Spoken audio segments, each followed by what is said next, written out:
بسم الله الرحمن الرحيم. قاعدة نمبر 11. الحاجة تنزل منزلة الضرورة عامة كانت أو خاصة. حاجت که عام وی او که خاص وی دا به د ضرورت په ځای کې راکوزو دی لبا درجه د ضرورت ورکو مفهوم یې دغه شو. بل تعبیری الحاجة العامة کله چې حاجت عامه وي تنزل منزلة الضرورة الخاصة دا ښه تعبیر دی. حاجت عامه دا براکوزیږي په ځای د ضرورت خاصه هغې به شان کار وکړي. بل تعبیری الحاجة تنزل منزلة الضرورة في اباحة المحظور. محظور و ممنوع شیبه ورسره مباح کیږي څنګه چې ضرورت کې مباح کیږي. وضاحت د الفاظ مخکې قاعده نمبر 20 کې الضرورات تبيح المحظورات کې د ضرورتم تعریف شوی او د حاجتم شوی او حاصل یې داو چې کله داسې ضرورت او مجبوری جوړ شي کچری هغه پوره نشي د انسان عضو تلف کیږي یا پوره جان تلف کیږي دې ته به ضرورت وای او کدا دواړه نه تلف کیږي خو انسان پتنګي کلويږي نو به ورته حاجت وای. لکه مدخل الفقهي کې دي الضروره اشد درجه ودافعا من الحاجه. درجه سخت ده او دفقون کې د حاجتنا. فالضروره ما يترتب على عصيانها. کدی کې نافرمانی وشي او برن شي نو خطر به کې راځي. ما يترتب على عصيانها خطر كما في الاكراه الملجئ وخشيه الهلاك جوعا دا به کې راځي. اما الحاجه فهي ما يترتب على عدم الاستجابه اليها عسر وصعوبه صرف دا دواړه به کې راځي. حاجت عامه چاته وي حاجت خاصه چاته وي کله چې دی یو شي حاجت د یو مسلې حاجت ټول خلکو ته یا اکثر ته به دي ته ویل کیږي حاجت عامه او کچری ټول او اکثر ته نو بلکې خاص یو جماعت ته یو کلی ته یو خار ته به وته ویل کیږي حاجت خاصه. یو کس ته حاجت دی د اعتبار نشته د خاصی دا معنی نه د رسو بیانو. مفهوم د قاعده دا دی څنګه چې بنا بر ضرورت په احکامو کې تبدیلی راځي یو مستر د بار حرام شي حلاليږي او بنا بر ضرورت په احکامو کې اسانتیا راځي. همدغه شان د حاجت په وخت کې هم په احکاماتو کې تبدیلی او اسانتیا راځي. البته دا معنی ته اخیستل کم اثر چي ده ضرورت دی بینی د اثر به د حاجت وي کما سانتیانی چې ضرورت راولي همدغه شان به حاجت راولي داسې نه ده. به وری مفهوم د قاعده دا دی څنګه اسانتیانی چې ضرورت راولي سہولیات راولي او رخصت پیدا کوي حاجت هم پیدا کوي هم تبدیلی په احکامو کې راولي خو بینی د ضرورت په شان نه. نو اثر د ضرورت چې دی دا مضبوط دی د اثر د رخصت نه. اثر معنا په احکامو کې تبدیلی چې ضرورت څنګه کوي دغه شان رخصت نشي کولای. نو راځي اول دوړو منځ کې فرق بیان کو. ضرورت چاته وي او حاجت چاته وي. اول حاجت چې دا دایمي وي او ضرورت چې دا وقتی وي. حاجت دایمی غیر موقت وي او ضرورت دا بس وقتی او عارضی وي. حاجت مثال لکه بیا سلام ده مبیانه ده موجود او بیم بیا جایز ده بنا بر حاجت ده او دا دایمی ده. او ضرورت چې دا وقتی لکه یو سړی د لوږې نمرې مرداره خوړلی شي چې دا وقت ختم شي مرګ قصه ختم شي کني خوري نو بس هغه حکم هم ختم شي سہولت هم ختم شي به مردار نه شي خوړلې. دویم ضرورت چې د ممنوع او محظور شي دا مباح جوړي.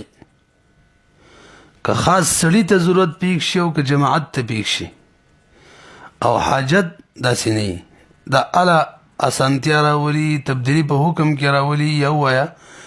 یو محظور شي مباح جوړي چې کله عام وي خاص فرد ته نه دي سي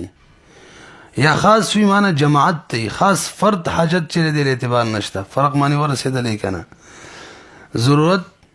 محظور او ممنوع شی مباح جوړي که یو خاص فرد ته پیش شي او که یو جماعت ته پیش شي او حاجت یو محظور او ممنوع شی مباح جوړي الا چې یا ټولو خلکو ته یا اکثرو ته یا یو جماعت یو علاقې ته فرد ته صرف یو فرد ته دا مباح ممنوع شي نشي مباح کولی نو قاعده کې چې کوم خاصتا راغلی دی الحاجة تنزل منزلة الضرورة عامة او خاصتا نه مراد فرد نه دی بلکې خاصتا نه مراد مونږ ویل چې یو جماعت وي یا یو کلی وي یو ښار وي هغه یادو او عامتا نه مراد ټول خلکو ته یا اکثرو ته دی وجنه مدخل الفقی کی قاعده داسې بیان کړی ده الحاجة العامة تنزل منزلة الضرورة الخاصة حاجت عامه درا کوزیږي په ځای د ضرورت خاصه نو حاجت سره خاصه سره ذکر کړی نه ده دو فرق شو دریم فرق دا ډېر اهم دی ضرورت یو ممنوع محظور شی مباح کوي اگر چې بنیادی په نس باندې نه دا نه د ضروري چې دغه ضرورت چې د بناوي په نس باندې او د دې په شادي نسوي دا نه د ضروري بس چې کله ضرورت پیښ شو او ضرورت متحقق او شرایط د ضرورت موجود معنی کا نی استعمالي مری یا عضو طلب کیږي نو دغه صورت کې ممنوع محظور شی وته مباح کیږي اگر چې دی ضرورت باندې خاص کر دی ضرورت باندې نس نه موجود تعامل نه موجود پشای او بنیادی تعامل او نس نه او پاتې شلو حاجت د دې لپاره ضروری ده چې دې بنیاد بنسوي یا به دې بنیاد تعامل وي یا به دې بنیاد نظیر وي یا به دې بنیاد مصلحت عامه وي مصلحت عامه فرق باندې پوه نه شولې نو ضرورت اثر کوي اگر چې بنیادی څوک هم نه او حاجت به ال اثر کوي چې بنیادی نسوي تعامل وي نظیر وي او یا مصلحت عامه وي راځي ورله اوس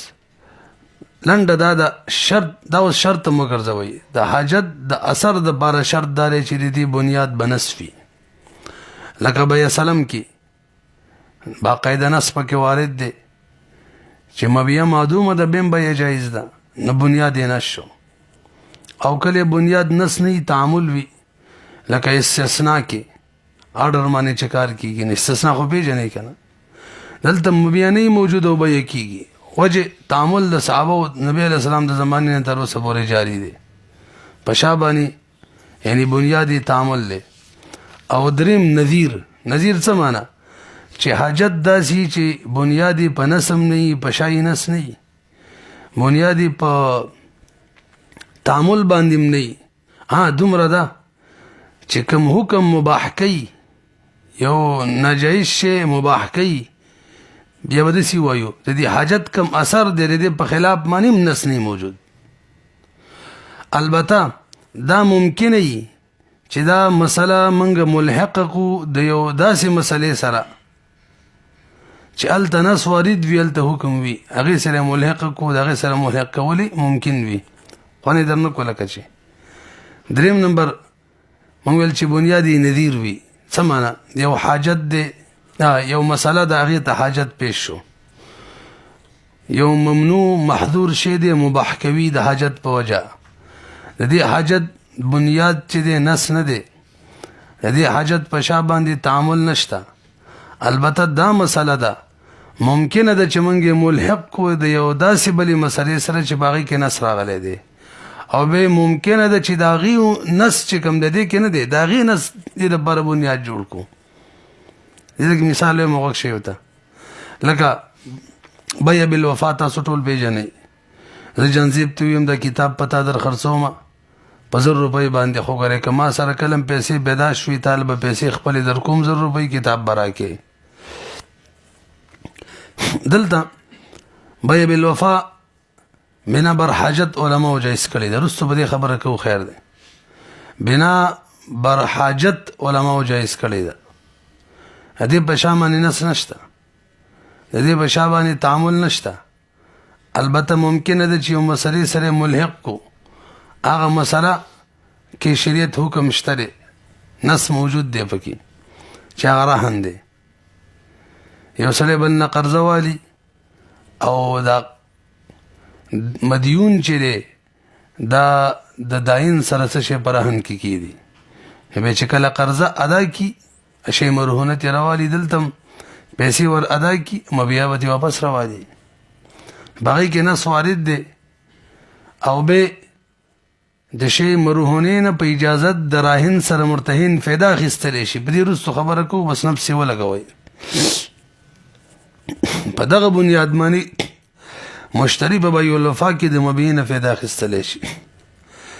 نو اوس پوه شولې خبره باندې څه مې ویل.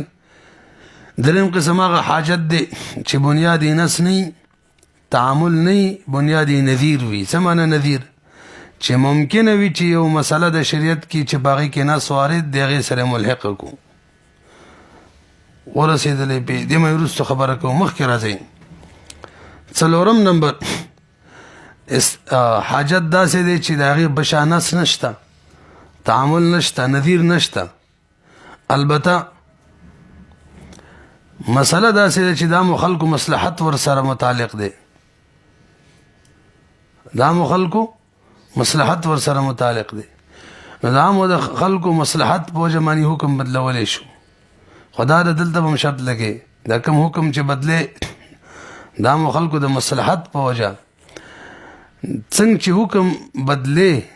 د هغې خلاف باندې نس نه وارد، که نس وارد به نشي بدلولی، د هغې په خلاف باندې تعامل نه. خدا اخري مسله په باره کې چې د خلکو د مصلحت په وجه حکم بدلې ډېر مشکل کار دی او دا هر څوک نشي کولی. فتح القدیر کې دی نفي المدرك الشرعي يكفي لنفي الحكم الشرعي.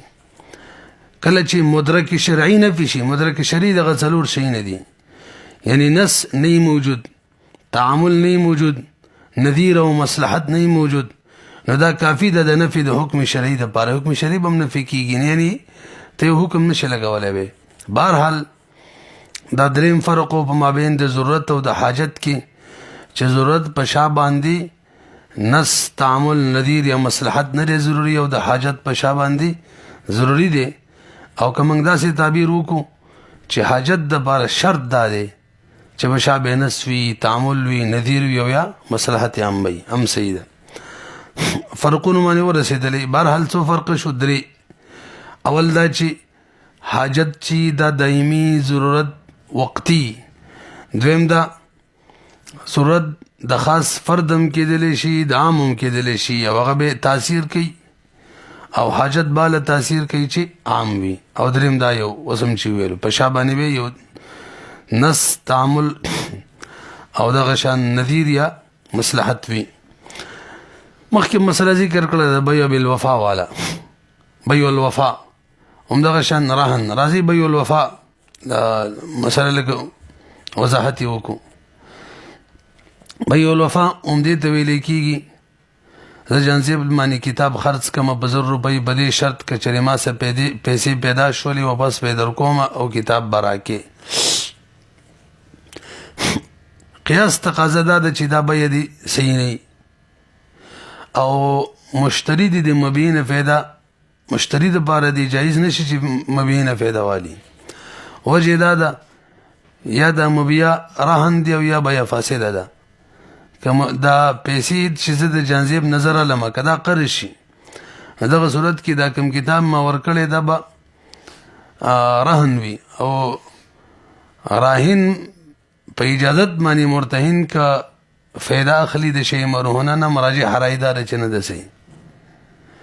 او یا به ووایي دا بیه فاسده ده، شرط پکې فاسد لګېدلی،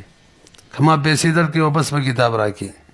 او بیه فاسده کې حکم دی چې مشتری د مبیع نه فایده نشي اخیستلی. نو قیاس تقاضا دا ده چې د بیع الوفا باندې څه اثر نه مرتب کېږي چې مشتری دي دغه یعنی دغه کم کس چې د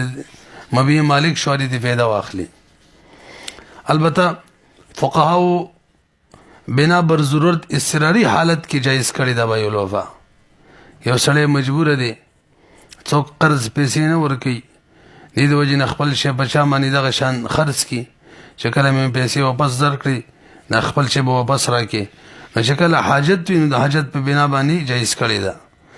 دویم نمبر علماء دا هم ذکر کړي چې چېرې په صلب عقد کې شرط ونه لګي کنه اول عقد وکړي عقد نه پس تشه واده وکړي چې هلکه پیسې مې راوړې بیا به واپس راکړي بس بیا به صحیح وي. دویم نمبر د رهن د انتفاع مسله مو وکړله نو دې کې مختلف رایې دي. بعضې خلکو ویلي دي چې مطلقا مرتهین چیرې د شي مرهونه نه نفع اخیستلی شي اجازت د راهین وي که نه. بعضې خلک وایي قضا نه اخیستلی شي دیانتنې نشي اخیستلی او بعضې وایي که چېرې اجازت د راهین وي اخیستلی شي که نه شي. راجحه رایې دا ده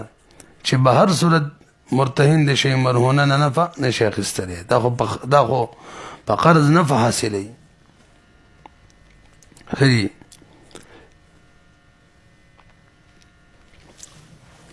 تفریعاتو ته وکشي. اوله تفریع اجاره چې د قیاس تقاضا کوي د دې جایز نشي. وجه دا ده چې په اجاره کې بیع کېږي د معدوم شي چې منفعت دی او بیع د معدوم شي د حدیث په ترو ناجایز ده او بهم اجاره جایز ده. وجه حاجت دی او په شا باندې باقاعده نص موجود دی بنیادی نص دی. نو یو وجه پکې دا دی چې بیع د معدوم ده. دویمه وجه دا ده که شریعتي آینده سره وي چې آینده کې خو منفعت موجودېږي که نه نو بیع کې اضافت نه دی جایز چې یو سړی بیع یو آینده یو تاریخ سره معلق کړي چې په هغې مضافي کې ورته داسې ووایي په هغه تاریخ باندې به بیع وسوکړي او تام کېږي به په راتلونکي پلانکي تاریخ باندې یعنې ایجاب او قبول وسوکړي دا نه صحیح کېږي او دلته به هم صحیح ده نو وجه سره حاجت دی. دویم نمبر بیع سلم ده. بیع سلم کې مبیع معدوم وي. بیع سلم تاسو ټول پیژنئ چې یو طرف ته سمن چې هغه نقد حواله شي او بل طرف ته مبیع کې میاشت دو میاشتې خاص یو ټیم ورته مقرر کړي نور خپل شرایط د بیع سلم دي. نو بیع سلم کې مبیع نه موجود او بهم بیع جایز ده نو قیاس تقاضا دا کوي دا دیني جایز خو بنا بر حاجت جایز ده. حاجت والی دی دایمی جایز ده په شا باندې نص موجود دی حدیث. دریم نمبر وصیت دی. قیاس تقاضا دا کوي چې وصیت دی جایز نشي. وجه چې په وصیت کې تملیکات دی او مستقبل ته مضاف کوي کمول شو مبلغ کې دی مالک شي او تملیکات مستقبل ته مضاف کول هو ټیک نه دی یک قمار معنی پیدا کیږي. دویم دا چې کله سړی وفات شي دغه شی خو د ورثه وشي نو دا په حقیقت کې پردی شی بل ورکول دی خو حاجت دی د خلکو ورته قرآن حدیث بنیاد دای په شا باندې موجود دی بس جایز شوی. څلورم نمبر عقد استثناء آرډر باندې چاله کار د چا نه کار اخیستل. یو سړی بل مثلا د ور ناپ ورکي لرګی ورته وښیي پلانکي ډیزاین باندې به ماله ور جوړی نو به یې اوس خوشي او ور لا موجود هم نه نو قیاس تقاضا دا کوي چې به یې دې نه سي خو بنا بر حاجت جایز ده.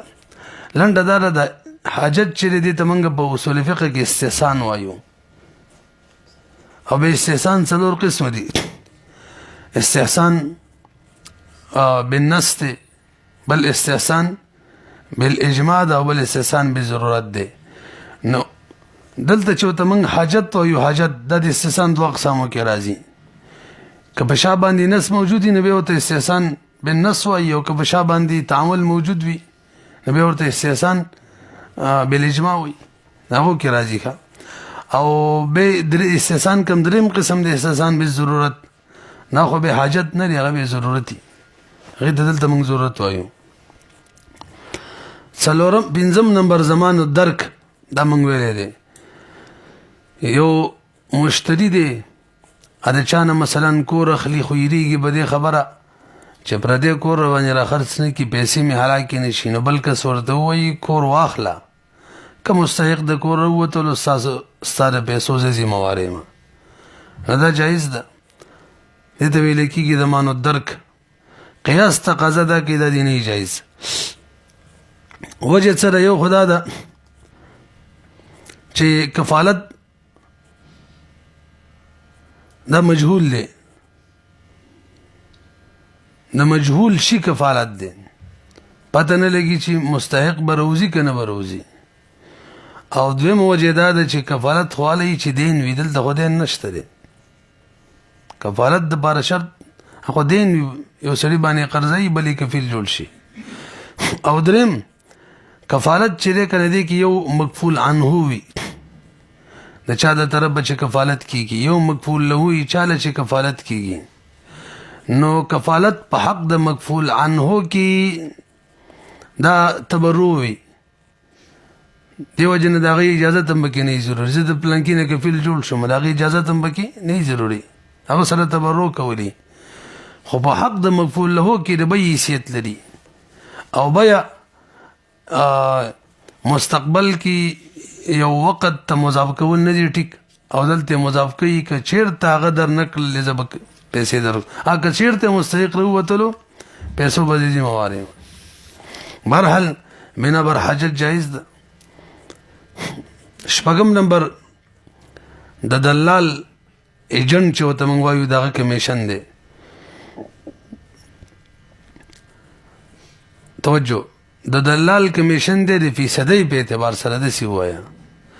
نو دلال کمیشن اجرت ورکول دا اجاره ده اجاره کې ضروری ده چې اجرت متعین وي او فیصد په اعتبار سره ده د بار اجرت مقررول د اجرت مجهوله ده خو د جهالت موزی المنازعه نه ده د خلکو ورته حاجت دی په دې طریقه باندې تعین کوي بس جایز ده نو خو دومره ده چې د عمل په نتیجه کې کوم شی پیدا کیږي د هغې نه اجرت به ورته نه شرط کې مونږ چې ورته قفیز الطحان وایو نه رسوي پې ګورې که څو مسلې دي ځان پې پوهه کوي یو سمسار وي او یو وکیل وي یو سړی چاته وي لال شماله مثلا دا پراپرټۍ والی دي زما دا کور دی راله خرڅ یې کا وکیل یې جوړ کړي باقاعده بل کس ته وایي زما دا کور دی ماله دغه شان کور والا وکیل یې جوړ کړي نو وکیل بالبیع وکیل بالشراء دا اجرت اخیستلی شي او یو سمسار وي سمسار هم اجرت اخیستلی شي خو سمسار وکیل نه وي فرق باندې ځان پوهه کوي موږ ویلي وکیل په بیه کې عین عقد وي نو څوک چې د وکیل جوړ کو کور راله خرڅ که دا عین بایع وي که څوک د وکیل جوړ کو کور راله واله هغه عین مشتري وي او سمسار چې اتشه واسطه وي دا نه بایع وي او نه مشتري اوس واوره سمسار د دواړو نه اجرت اخیستلی شي یو ته وایي تا ته ګاګ درخیمه بل ته وایي تا ته خرڅونکی درخیمه دواړو نه اجرت والي هر چې وکیل دی هغه دواړو نه اجرت نشي اخیستلی زه د جانزیب ته ما له کور دی خرڅ کا دا زما وکیل شو ما له کور خرڅوي اوس ما نه اجرت اخیستلی شي زما وکیل دی په چای چې ور خرڅوي د هغه نه اجرت دی هغه نه نشي ځکه دا خو یعنې بایع دی بایع چې دی وکیل څه یعنې بایع وي یعنې بایع د ثمنو نه علاوه نورې پیسې اخیستلی شي نه شي دا خو بیا رشوت وي پته نه لګي فرق باندې پوه شوي که نه داس په کتابونو کې ګورئ ښه یو طرف ته به دا خبرې تصوري د کمیشن ایجنټ چې دی دا اجرت اخیستلی شي خو چې متعین وي فیصدۍ په اعتبار سره متعین وي هم کافي ده او د دواړو نه هم اخیستلی شي او یو طرف ته که ګوري وکیل مسله د هغې کې وایي نه شي د دواړو نه نو وجه څه فرق دی دواړو منځ کې سمسار تشه واسطه وي بایع خپله مستقل بایع مشتري د خپله مستقل مشتري دا پکې تشه واسطه جوړ شي بس بایع ته مشتري وکړي او مشتري ته بایع وکړي نور هغو عقد خپلو کې کوي او وکیل خو باقاعده عقد جوړیږي نو وکیل چې د چا نه عقد وکیل جوړیږي هغه نه اخیستلی شي مقابل نه نشي مقابل سره خو یې عقد وي او سمسار یې دواړو نه اخیستلی شي فرق باندې پوه شولې بیا موږ دا مسله هم کړې وه چې ګوره تعین د اجرت دا ضروري دی خو که چېرې یو کس سمسار ته ووایي دا شی راله خرڅ که یو وکیل ته ووایي دواړو کې ټیک کېږي د 100 روپو پورې یو برک څومره روپۍ وي غستا ما زاد فلکه کوم عنوان مشهور دی دام جایز ده اگر چې دلته مجرد مجهول دی هو جدا ده چې مفزیل المنازعه نه جوړیږي وم نمبر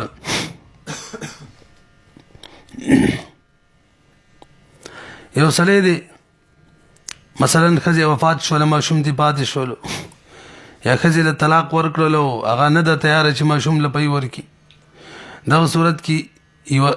بله زنانه چې د مرضعه په اجرت باندې زوی دپاره نیسي ماشوم دپاره د له پی ورکوه نو قانون تقاضا ده چې دا نه ده جایز ځکه انساني جز دی پی دویم مجهول لی پی څومره به ورکوي خو د حاجت په وجه دام جایز ده ذعر چې ورته وایي ذعر مسله رسی بے صاحب د هدایي بدې باس کړی نور فقها هم کړی دی چې کله یو زنانه ماشوم لپی ورکوي اجرت اخلي د دې د عقد معقوده له څه شی دی اجرت په څه معنی الی نو بعضې خلک وایي په پی ویلي او باقي دا نور کوم خدمات کوي که نه دا خدمات طبعا کوي دې له چا ترجیم ورکړی ده خو په دې معنی به رد هم دی رد چې بی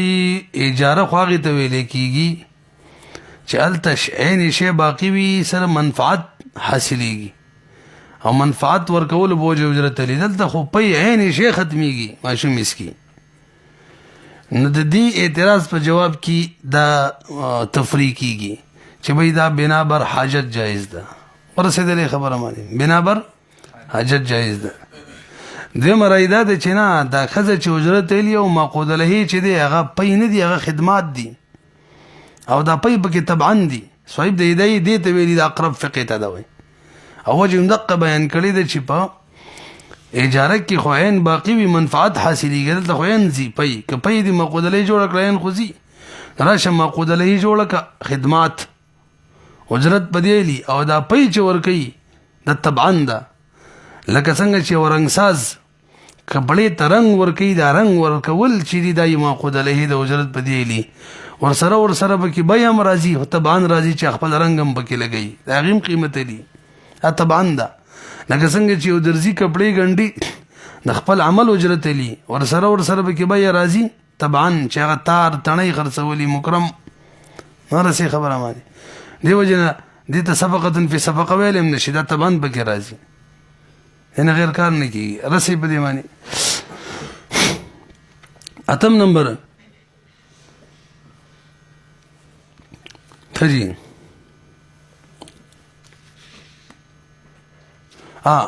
د عقد اجاري یو بل قسم چې هغه حمام باندې خلک اجرت لي خلک براتلل پخوا اوس هم راځي سقاوله لامبي اجرت لي هلته اوس معقوده لهې څه شی دی اجرت په سالي اوبو معنی نو به خو عین دی خو زه ختمیږي نو بس ویا اوبه معقوده لهې ده اجرت هم په دې لي نو سوال دا خو عین دی ختمیږي وي بنا بر حاجت دې ته اجاره ویلی شوې بس جایز ده او که نه دا کم ټیم چې په حمام کې تیری په دې معنی لي هم مجهول دی څومره ټیمه دي بهرحال بنا بر حاجت جایز شوی مخکې راځي چې قاعده نمبر 32 الاضطرار لا يبطل حق الغير اضطرار چې د مجبوري د بتا ته یو شی جایز کوي خو د بنده حق د غیر حق دا نه باطلي بل تعبیری حق الغیر باق في حالة الاضطرار بل تعبیری الاضطرار لا يفيد ابطال حق العبد اضطرار وضاحت د الفاظو مجبوری او ضرورت ته ویل کیږي هو الخوف على النفس من الهلاك علما او ظنا سره د سي حالت کې شي که کوم شي ته ضرورت دی هغه ته مجبور دی کې استعمال نه کې هلاکیږي علم قطعي بزن چې هلاکیږي مو یې ګماني هلاکیږي دغه صورت کې ورته جایز کیږي مفهوم د قاعده د دې چې د ضرورت او د مجبوري په بنا باندې شریعت انسان ته سہولت ورکړي اسانتیا ورکړي احکامو کې تبدیلی لکه یو سړی د لوګي نمرې نو یا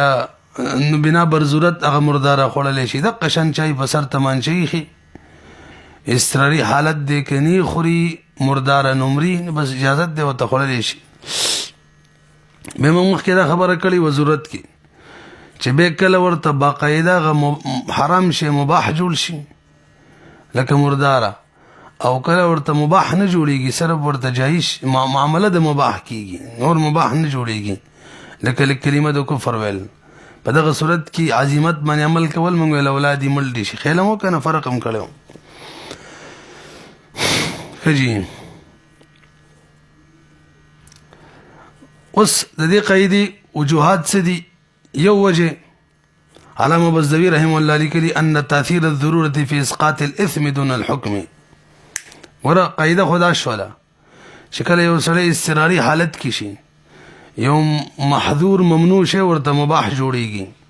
خدا د چې پر دې حق پکې نه باطلېږي دغه وجه ان تاثیر الضروره في اسقاط الاثم دون الحكم ګناګاریږي نه حکم نه ساقطي پر دې حق دې خراب کړي هغه توان به ورکه حتى ان من اصابته مخمصه تباح له تناول مال الغير ولا يسقط الضمان نه ساقطيږي دویم وجه دا ده کچره موږ زمانم ساقط کو ګناګارم نشي نه د چا شی چې هلاک کو هغه ته ضرر دی نه د یو ضرر په لري کېدل باندې بل ضرر مخې ته رااله او من قاعده نمبر 24 ویلی و الضرر لا يزال بمثله نو بس دغه قاعده په وجه حکم مدا لګو چې سید نه ګناګاریږي خو تاوان به وته ورکه به د استقرار دوه حالتونه یو سماوي استقرار وي او دویم نمبر چې هغه غیر سماوي وي سماوي استقرار یو سره د لوګي نمرې کمردار ونه خوري نه بس اجازه دی ودی خوري یو سره د لوګي نمرې خدای مسله ته نه لګي مرداري مسله ما یاد وای یو سره د لوګي نمرې کبر دې مال ونه خوري نو حکم دار ودی خوري دې صورت کې حکم دی چې کله آفت سماوي استقرار سماوي نتوان به ورکه ګناګار نه توان به ورکه الاستقرار لا يبطل حق الغير دویم نمبر چې التا استقرار چی سماوي نه غیر سماوي یو سره د بصر تمانچه کې دی پر دې مال اخرى نو به کچري اقرای ملجئ او تا پر دې مال استعمال کو هلاک کو نو توان بد مکره نه چا چې هلاک کړي دي مکره نه اخیستل کیږي حکم بدل شو کنه نو مکره ګناګار هم نه دی او توان هم پیرانه مخکې مسله کې ګناګار نو توان پیراغلی دلته به توان بچا راځي مکره هم معنی ځکه مکره دا هوتشه اعلی پاتې شي نه رسېږي یعنی زید نه زید حیثیت د سبب جوړ شي اگر چې په حقیقت کې دا صاحب علت وي دا مباشر وي خو داسې مباشر دی چې ګناګار نه دی اب ان شاء الله رسول شي تعدی مادي نشته نسبت د حکم څوک چې سبب جوړ شوی دی اق علت للت دغه د بوشي چې مکره دی او کې اقرار غیر ملجئ غیر تام مناقص او بیم پردیش هلاک کو نه به توان هم بدمان راځي صبر بده کړه تفریعات منګه اجاره کې مخ مسله بیان کړي عاریه کې یو سړی زمکه بکری ونی سي مثلا د شپږ میاشتو کال لپاره پغی فصل وکړي او ټیم د اجاري ختم شي او فصل اله تازه تازه راختلې نو کوس موږ دا سی وکړو چې دا مستاجر ته وایو بھائی فصل لکټ کا وړې نو هغه ته تاوان دی نو اوس په حالت استقرار کې دی نو وسو ته حکمدار چې بھائی څومره ټیم پکې دی فصل پخېدل کې هغه ټیم یې وساته می کټ کا خدا را چې اجرت مثل لازم کې قریب مالک تور کې وجه ته استقراری حالت کې خو مال غیر خود ته نه جایز کیږي کنه چې پټې د غیر دی الاستقرار لا يبطل حق الغير نرسي همدا شان چې زمکه د چان عاریتن نیولې ده موده پکې نه د بیان شوی عاریتن فصل وکړلو تازه را خطلې دي نو چې کله باریه کې مدني بیان شوی تاسو په د معیر چې هر وخت واپسی کولای شي نو اوس په واپسی کوي فصل د مستعیر خرابيږي دلته فقها لیکلي تر فصل په خېدو پورې دي چې د ازمکه بکری ونی سي اجرت مثل ور کوي وجه مستعیر په حالت استقرار کې دي خلایبت الحق الغیر مسله ده نو پر دې حق من شوبات الاول نو غلب په اجرت مقرر کو رسو بدی دریم دم هدايه کې دا یو خزه مشوم د پيو د بارنی ولې دا کال لپاره مثلا کال پوره شو هغه موده پوره شوله اوس ښځه وایي زه نور پی نه ورکوم خو ماشوم د بلې زنانه پی سکي نه بار پی میلاویږي نه یا میلاویږي ماشوم مسکي نه د ماشوم د مرګ خطره ده نو اهل ماشوم چې دي اضطراري حالت کې دي نو اوس حکم دا دی ښځې ته به ووایي چې پی ورکوه او ستا اجرت به نور باقي شروع شي الاضطرار لا یبطل حق الغیر اهل ماشوم به اضطراري حالت کې دي خو دې سره حق د غیر د دې ښځې نه باطلېږي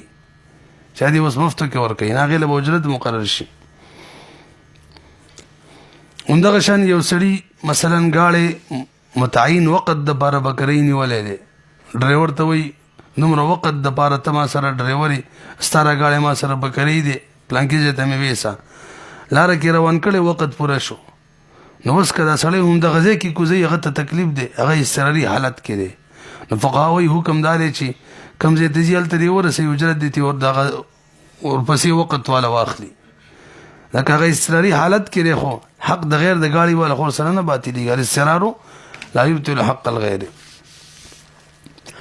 ماده نمبر 33 ما حرم اخذه حرم اعطاؤه لنډې لنډې دي هغه شی چې د هغې اخیستل حرام وي نو بل ورکول به حرام وي بل تعبیری ما حرم على الاخذ اخذه حرم على المعطي اعطاؤه بل تعبیری ما حرم اخذه حرم كل شيء منه مفهوم د قاعده انسان چې کله شریعت چې کله انسان د پاره یو شی ناجایز وګرځي مثلا شراب دی نه به اسکی نو شریعت به دام ناجایز ګرځي چې د بل لپاره به سبب هم نه جوړيږي چې بل لور کې وغه به حرام هغه ناجایز کار وکي د حرام شی استعمال کی وجه یو شی حرام دی تا د پاره نشي استعمالوله نو کته اوس بل لور کې او هغه استعمالي هغه ناجایز کار کوي نو ته سبب جوړيږي دغه د ناجایز کار د پاره او قران کې ولا تعاونوا على الاثم والعدوان هم د دې آیات نه ثابت ده چې څنګه ناجایز کار کول معنی سړی ګناهګاریږي دغه شان د ناجایز کار د پاره چې څوک سبب جوړيږي ګناهګاریږي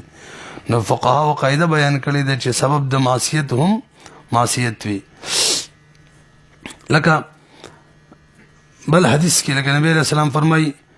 لعن رسول الله صلی الله علیه وسلم الراشیه والمرتشی نبی علیہ السلام پر رشوت اغستون کی ملانت ویلے او پا اغستون کی معنی رشوت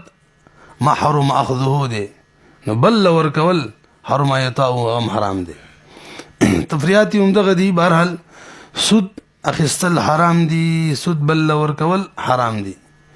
رشوت اخستل حرام دی رشوت بل ورکول حرام دی البته د خپل حق په اصولي کې شکار نه کیږي رشوت ورکول شي جایز وي نته مستثنا ده یا دفع ظلم ځان نه کې رشوت ورکې به جایز ده د خپل حق په اصولي کې د غیر بر مثال یو سړی دی مثلا سرکار سره کار وکړلو موده پوره شوله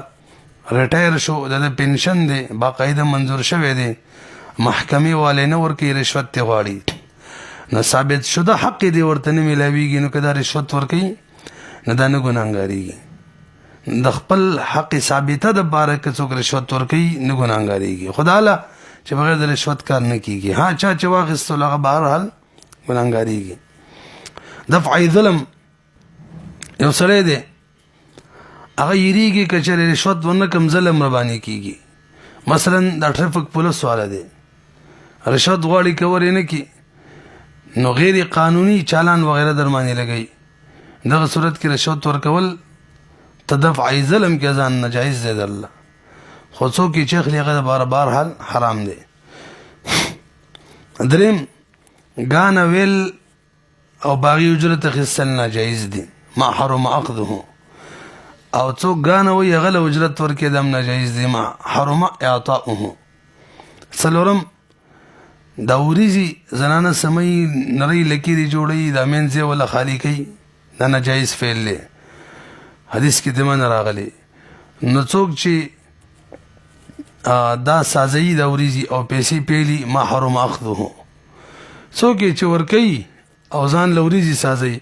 حرم يطاو غم ناجایز دي پنځم وسی دی نگران دی د یتیم مال ځان لنشي استعمالولی ما حرم اخذه بل چاله ورکیم نشي کولی حرم اعطاؤه ها کچری مجبور دی او بل پیسې ورنکړي د یتیم د مال نه د یتیم مال هلاکیږي څوک خرابوي دغه شان مجبورۍ کې به کولی شي نو مستثنیات یې واوري لکه څنګه چې موږ د رشوت مسله وکړله چې رشوت اخیستل ورکول دواړه ناجایز دي خو که چېرې دفع ظلم کې ځان نه یا ثابت شده حق اصول بغیر د رشوت نه کېږي به کولی شي دا ته مستثنا یو شاعر ستا حج وکړي او د دې دپاره چې حج ومې ونه کړي دا دفع ظلم دی پیسې ورکې رشوت ورکې تا دپاره جایز ده هغه دپاره بهرحال نه ده دغه د یتیم مسله م وکړله د یتیم مال وسي نګران چله نشي ورکولی خو یریږي د یتیم مال ټول هلاکیږي که ور یې نه کومه نو ورکولی شي دا به یې نه ګناهګارېږي خو څوک یې چیلي بهرحاله ګناهګارېږي یو سړی د یو حاکم باچا سره میلاویږي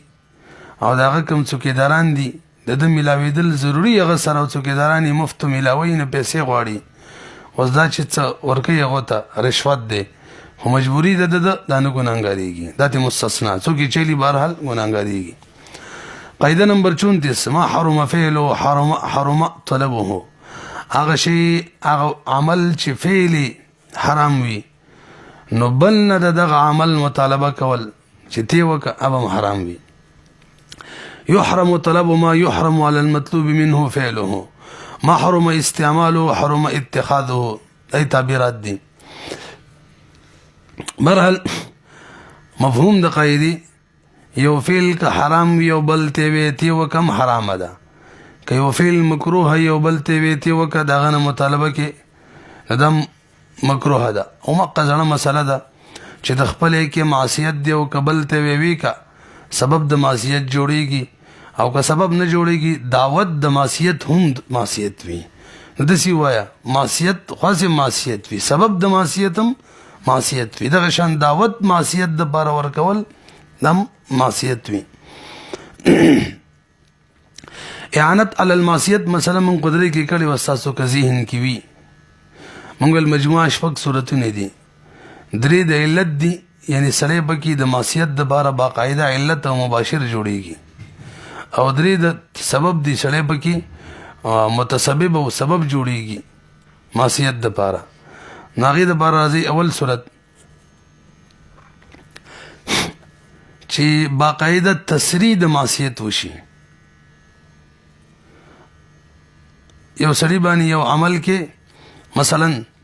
یو سړی چا باندې انګور خرڅي تسریع د یک طرفه وشي چې به شراب ته جوړو مسکمه دا خرڅول ناجایز دي او یا نیت وکي به خرڅولو کې چې شراب ته جوړو دا خرڅول ناجایز دي دوا دې کې نه مباشر جوړیږي او دریم شی داسې شی دی چې بغیر د معصیت نه استعمالیږي نه لکه دا ستار وغیرہ دلته دا تعاون علی المعصیت دی او بینه پکې مباشر جوړیږي د درې وړو کې د بیا چې د بیا ناجایز بیا ده حرام ده او درې صورتونه دي تسبب دي چې یو سړی د بل ګناه د بار سبب جوړیږي نه به دوه قسمه دي سبب بعیده دي که سبب قریبه که سبب بعیده وي تعریف یې څه دی چې دا کم شی په چا خرڅې دا کم شی چې چاله ورکې ما حرم فعل او حرم اعطاؤه چاله چې کم شی ورکې په دغه هیئت باندې به دې شي ګناه نه کېږي بلکې تبدیلي به پکې کوي دا سبب بعیده دی پوه نه شولې پې پوهېږئ که نه مثلا لرګی چاله ورکې هغه د هغې نه ستار جوړوي نو یا د هغې نه بوت جوړوي دې ته ویل کېږي سبب بعیده نه دا کراهت تنزیه خلاف اولاد دغه شان سړي باندې خرڅول او دویم چې ته سبب جوړ شي او سبب قریبه وي چې کوم شی په چا خرڅې چاله هبه کې چاته ورکې دغه شی بغیر د څه تبدیلۍ نه د ګناه دپاره وي د بیا دوه صورتونه دي یو دا شی سړی په ګناه را اوبارئ د دې صورت کې د اول په شان دا حرامه ده چې خرڅې کړي مکروه تحریمي ده زیات ته زیات کم از کم ویم او که نه راوبارئ خدا دا چې بینی په دې شکل صورت کې ګناه د پر استعمالېږي لکه چاړه یو سړی په بل کس به وجني دا جایز ده پوهېږئ خدا دا چې تا ته پته وي چې سړی په پلانکې کار کوي که تصریح نه شي وي نیت ستا نه چې ودي کي خو تا ته پته ده چې داسې کوي بیا هم مکروه ده ما حرم فعله حرم طلبه ښه جي تفریعات ظلم کول فعل له حرام دی بل ته ته ظلم وکا دا حرام ده تفریعات رشوت اخیستل فعل له حرام دی بل ته رشوت والا حرم طلبه دی کنه بل ته بن مطالبه کې د رشوت د اخیستلو یا خپل ورکه یو تر بل کس نه وایله ناجایزه دوکه کول یو ناجایز فعل له او بل ته حکم کې ته دوکه وکا طلب ته کې ناجایز مستثنیات په دروغ باندې قسم کول ناجایز دي ما حرم فعله حکم دار چې کله مدعی سره گواهان نه منکر ته قسم وي او دا په مطالبه د مدعی وي ته سبا در قسم ورکول حدیث نه ثابت را حق د چا دی مدعی دی نو مدعی منکر ته وي قسم وکا ورته بدره که قسم کوي ګناهګاریږي نو طلب د داسې او شي کوي چې خپل کوي ګناهګاریږي په دروغ قسم دی هغه ته وي تی وکا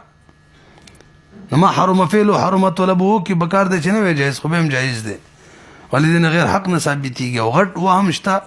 وهم نه بلکې غالب ګمان شته چې قسم نه انکار وکړي ځکه په دروغ څو قسم نه کوي د خپل حق ملاوي شي بس وي